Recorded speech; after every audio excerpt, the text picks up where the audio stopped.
He believed his immense wealth made him untouchable, an unassailable fortress against any consequence, until the judge uttered two words that shattered his world. The courtroom buzzed with an electric anticipation, a palpable tension unique to high-profile trials.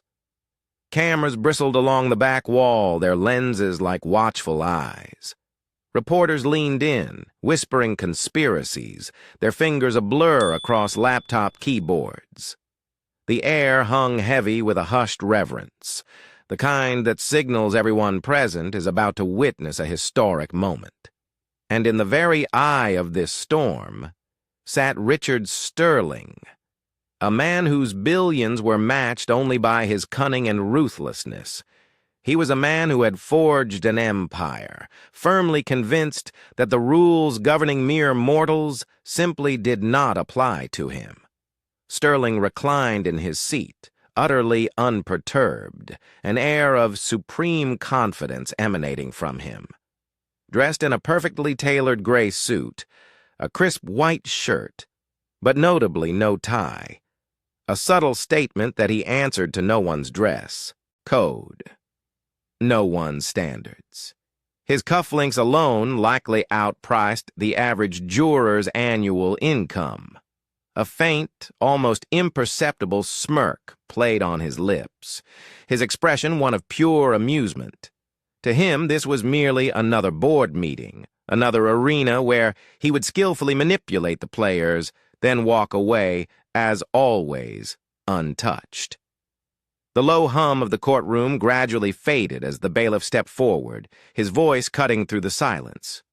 All rise. Instantly, the room moved as one. Reporters, attorneys, spectators, even the jury. Everyone rose, a collective show of respect for the judge about to enter. But not Richard Sterling. He remained seated, arms casually crossed, his smirk widening slightly. A ripple of whispers spread through the room, a disturbance in the still air. Reporters jotted frantic notes. Jurors stole quick, uneasy glances at the defiant figure. The prosecuting attorney's jaw tightened, an early sense of the day's challenge already settling upon him. Then Judge Mia Adams entered. She was a woman who commanded respect not through demanding it, but through her sheer presence. In her mid-50s, with sharp, perceptive eyes and a calm yet unwavering demeanor, she had presided over countless cases involving arrogance, entitled executives, corrupt officials, and wealthy men who truly believed power was an impenetrable shield. Her gaze barely brushed Sterling. She didn't flinch, didn't pause, didn't acknowledge his blatant display of defiance. She simply moved to her bench, settled into her seat, adjusted her robe, and picked up the file laid before her. "Court is now in session," she stated, her voice steady and controlled. Yet the energy in the room had irrevocably shifted. Every mind grappled with the same questions. What was Richard Sterling attempting to prove? And more pressingly, what audacious move would he make next? But whatever expectations flickered through the minds of those present, they were utterly unprepared for what was truly about to unfold. A thick silence, almost oppressive, clung to the air, stretching uncomfortably across the room. Everyone had witnessed it. Sterling's refusal to stand wasn't just arrogance. It was a deliberate, calculated statement. A low murmur rumbled through the crowd, the hushed, disbelieving whispers of people struggling to reconcile what they knew was profoundly wrong with the unbelievable sight they had just witnessed. A young reporter, her notepad filled with shorthand scribbles, leaned towards her colleague. "Did he just—" she breathed. "Yeah," came the barely audible reply, the court clerk's eyes briefly flicking toward Sterling, his expression unreadable. The bailiff, standing firm near the judge's bench, subtly shifted his weight, awaiting a cue from the judge. But Judge Adams remained impassive. She didn't react. She didn't pause. She didn't even look his way. She simply continued, her movements deliberate and focused, proceeding through the initial formalities. Formalities. As if nothing untoward had happened at all. It was a move only a truly seasoned judge could execute, refusing to give men like Richard Sterling the satisfaction of knowing they had successfully rattled her. But everyone else in the room, they were far less composed. The jury exchanged quick glances. Some, particularly the older members, pressed their lips into thin, irritated lines, their displeasure undisguised. Others appeared uncertain, their eyes darting toward Sterling as if trying to discern whether this was a calculated stunt or something far more profound.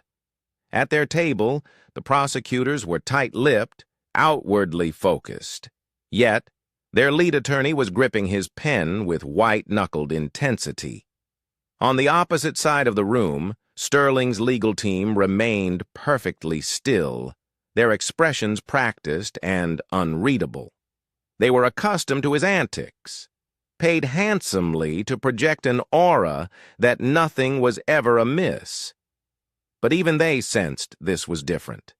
Sterling wasn't just another rich man with an expensive lawyer. He was a man who had spent decades bending the world to his will, always emerging victorious. Now, however, he faced Judge Mia Adams, a woman who famously did not flinch in the face of power, a woman whose record was impeccable, who cared nothing for money, nothing for influence, nothing for the elaborate games men like Sterling played. She was there to serve the law, and today, the law had unequivocally come for Richard Sterling. The cameras at the back of the room meticulously captured every detail. Footage of him sitting, brazenly refusing to acknowledge the court's authority, was already being uploaded, already racing into newsrooms, flooding social media feeds, and flashing across television screens. Yet Sterling himself looked utterly bored, like a man who had already sealed the outcome. A man privy to a truth no one else knew. Then, the charges were read aloud. This was when the energy in the room shifted once more. But oh, this time, the change was far more unsettling. The prosecutor rose, smoothly adjusting his suit jacket before he began to speak. His voice was calm, deliberate, yet imbued with a gravity that compelled everyone to sit up a little straighter. "Your Honor," he began, "the state presents its case against Richard Sterling, charged with securities fraud, bribery, and obstruction of justice." The words hung in the air, heavy and undeniable. Even though most people in the courtroom were already aware of Sterling's alleged transgressions, hearing the charges spoken aloud added a chilling sense of reality to the moment, like concrete solidifying around a foundation that had already been laid.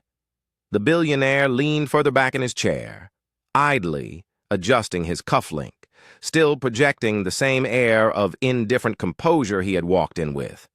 But those who had closely followed his career knew the unvarnished truth. Richard Sterling had never not once been in a position he couldn't simply buy his way out of, until now. Judge Adams briefly glanced at the prosecutor. "Proceed," she instructed. The attorney nodded and stepped forward. He knew this wasn't just another case. He was going up against one of the most powerful men in the country, a man whose colossal wealth had been meticulously built on bending laws until they irrevocably broke.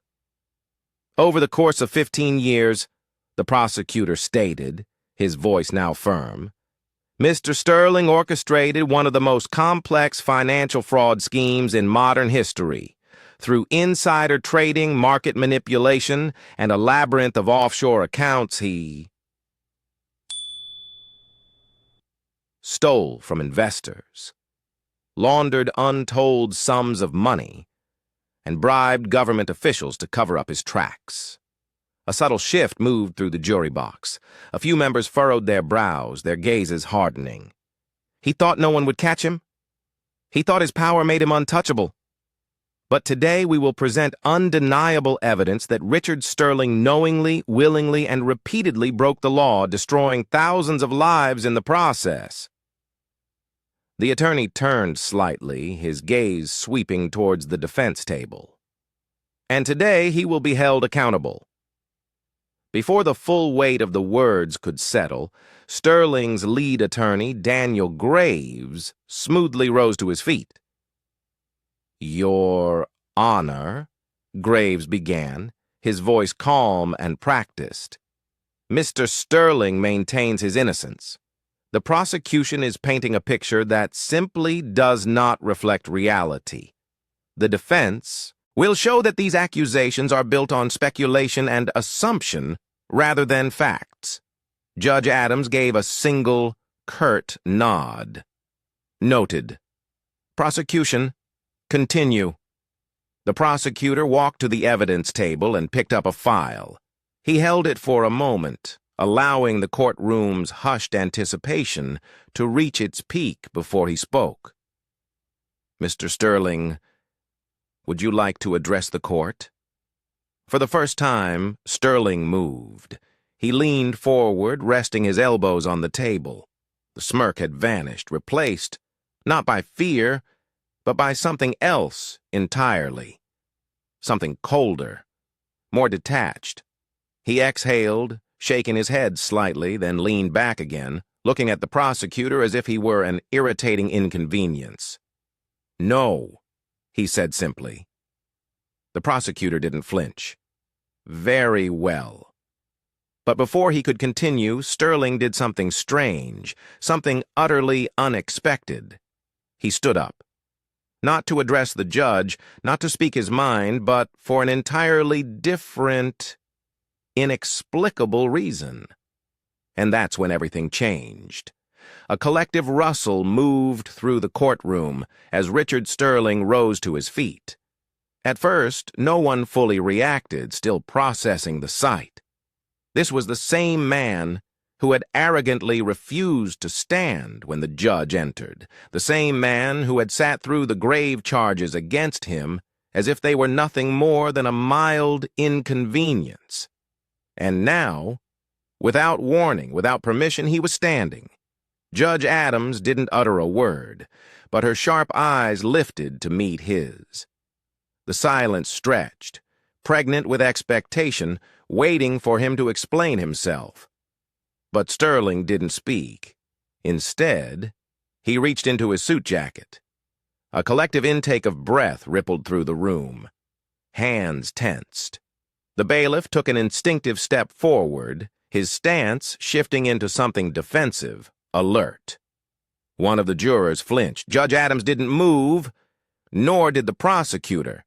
But the moment now held a new, palpable tension. Then slowly, deliberately, Sterling pulled out a single piece of paper. Not a weapon, not some bold act of aggression, just a folded document.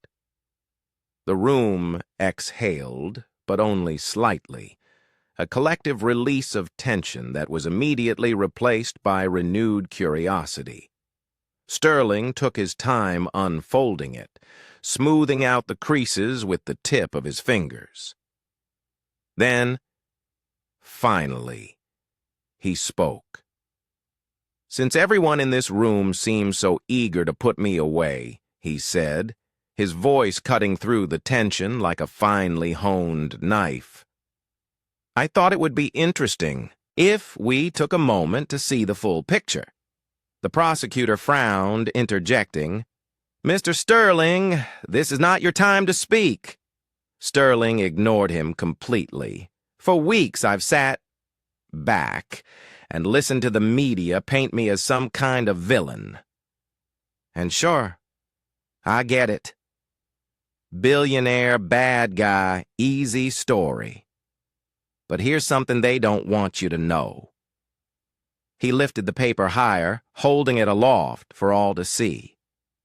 What if I told you that some of the very people who are trying to put me behind bars are guilty of the exact same crimes?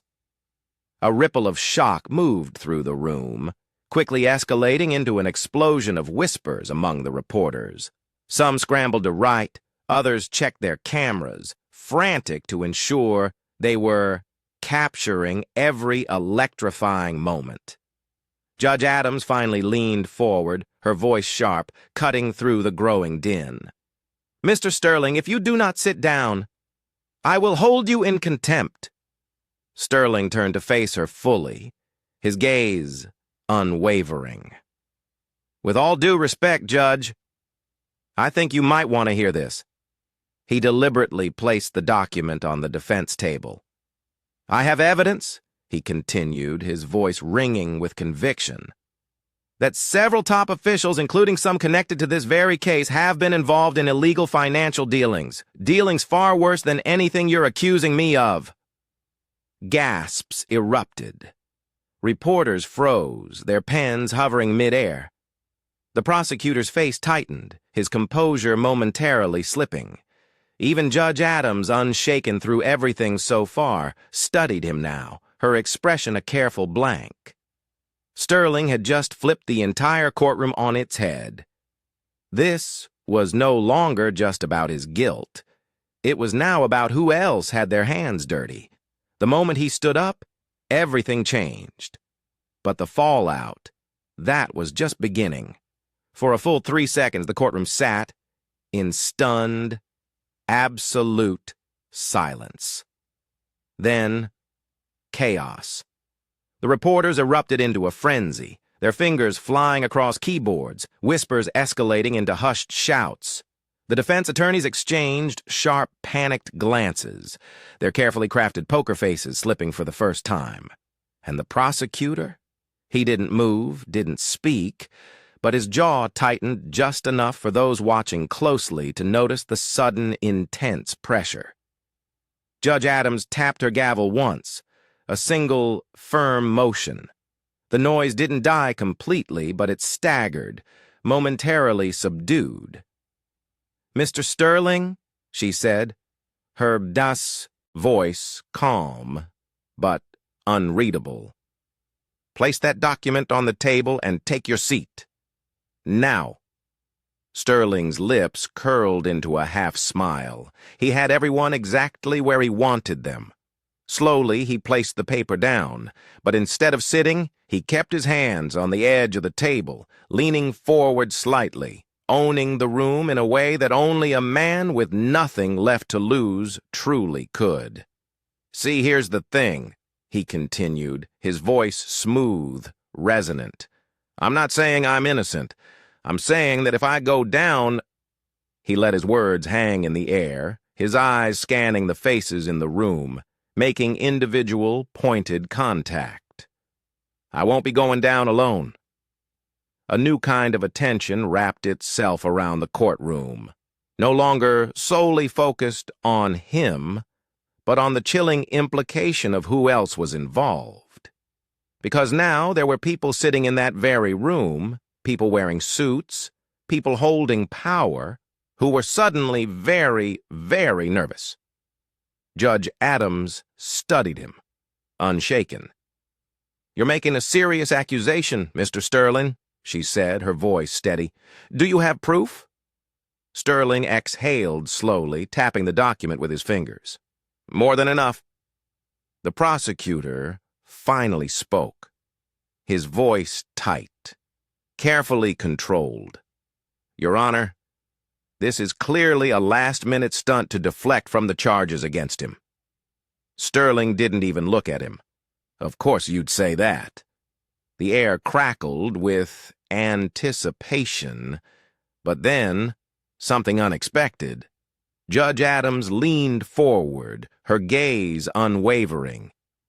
"If what you're saying is true," she stated, her voice clear and measured, "you will have an opportunity to present that evidence properly. But let me make something clear, Mr. Sterling." She paused, her voice dropping just slightly, carrying an unmistakable authority. "This court is not a stage. If you think you can manipulate these proceedings, you are gravely mistaken." Sterling's half-smile faltered just for a fleeting second.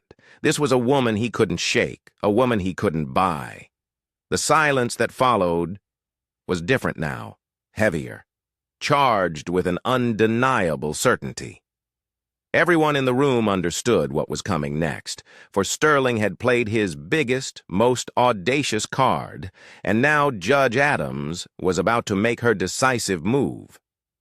For the first time since the trial began, Richard Sterling didn't look so supremely sure of himself. Judge Adams studied him for a long moment, her fingers resting lightly on the bench. She wasn't reacting emotionally, she wasn't rattled. She was calculating, meticulously weighing every action, and that, more than anything else, truly unsettled Sterling. "Bailiff," she said finally, her voice cutting through the tension. "Collect the document." A uniformed officer stepped forward, his movements precise, taking the paper from the defense table. The entire courtroom held its breath, wondering, would the judge take it seriously? Would she expose the powerful figures Sterling claimed were involved? But instead of reading it, she simply set it aside, placing it carefully to the side of her bench. Sterling's jaw clenched, a muscle twitching.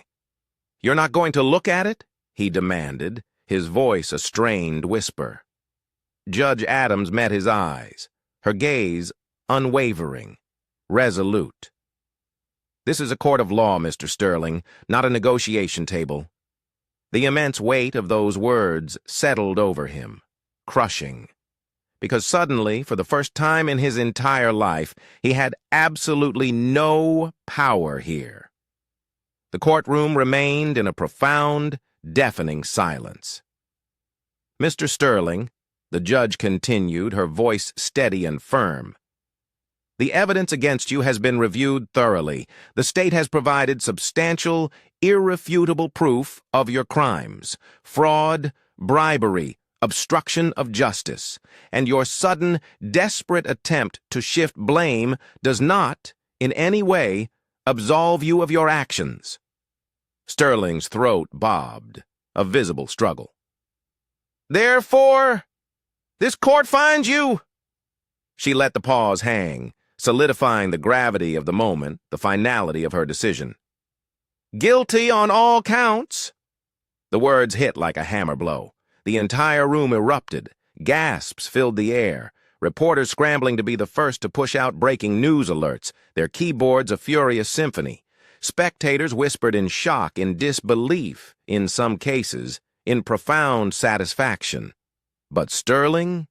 He just stood there, still gripping the edge of the table, his knuckles white, still processing the raw, undeniable fact that for the first time in his life, he had lost.